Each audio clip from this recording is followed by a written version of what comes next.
I was out doing a delivery one late night. It was probably the longest drive I have ever taken for a pizza delivery. From the pizza place I worked at, it was a 20-minute drive, which isn't too crazy out where I live. Plus, they ordered 4 large pies, so I figured it was a party and I would get a much bigger tip. Navigating the dirt roads at night was always annoying though. I pulled up to the given address. It was some old, sketchy-looking building, literally in the middle of a forest clearing. There were no cars parked anywhere, or any lights on. I put my car in park and called my boss.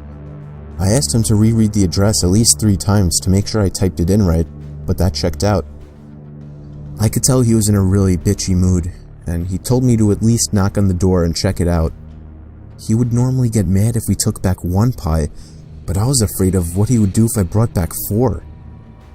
I was insanely unnerved, but got out anyway and forced myself to the front door of the building.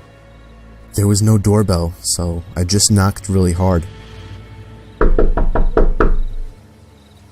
I heard nothing and didn't really expect to hear anything. I was extremely disappointed, not because nobody answered the door, but because I was realizing that it was all a waste of time and gas. I knocked one more time out of desperation, and then began to hear some kind of rustling noises from inside of the building.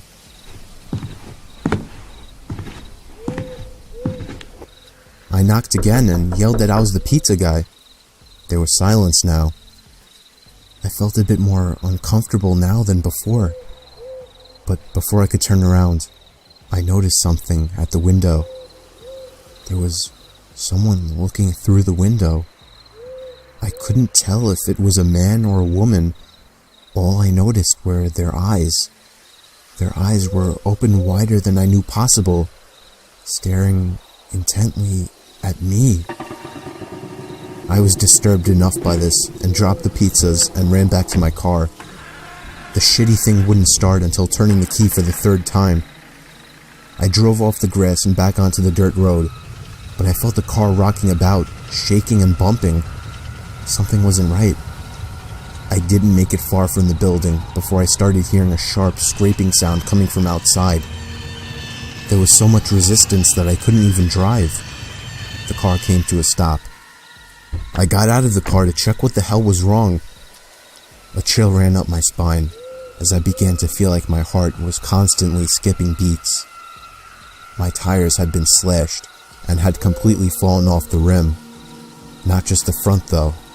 All 4 tires were slashed.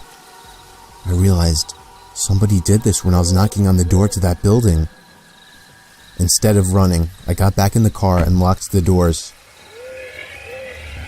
I was so close to that building, I could practically see it from where I was, if it weren't for the trees blocking the view. I dialed 911 and explained everything to the operator.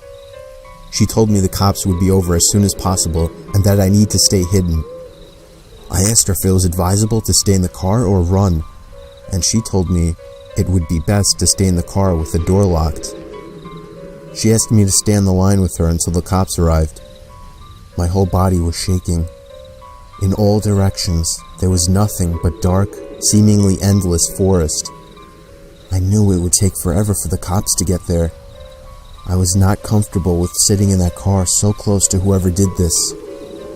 The next part, though, is what utterly destroyed me. It still shakes me to this day, and I hope nobody ever has to experience this kind of fear.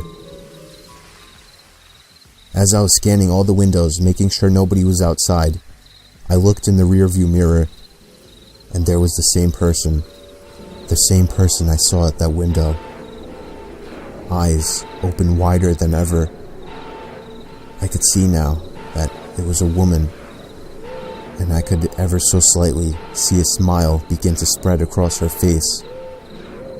I opened my door and full-on sprinted into the woods, not caring how much noise I made.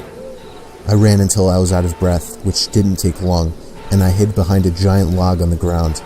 I tried to cover my loud breathing with my hand, as I waited and waited for what felt like hours, until I finally heard sirens in the distance.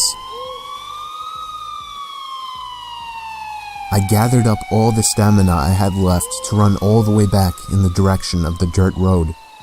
Eventually, the glowing red and blue lights came into view, and I had never felt better in my life. They were parked in front of my car, investigating with flashlights. I came out yelling at them like a lunatic to help me. I fell to the floor and started to gag, almost throwing up from running so much. They picked me up and began to question me, to which I explained everything to the best of my ability. One of the two cars drove over to the building, and the two officers began to search the building. They came back with nothing except for a couple of spiky objects. These objects were exactly the same as the ones used to slash my tires. The cops guessed that it was some kind of sick, demented couple, being that I saw the woman, but unfortunately they were never found, and that still kills me to this day. I obviously quit my job right after that and started working at a local grocery store. I know that I'll never forget seeing that woman at the back of my car.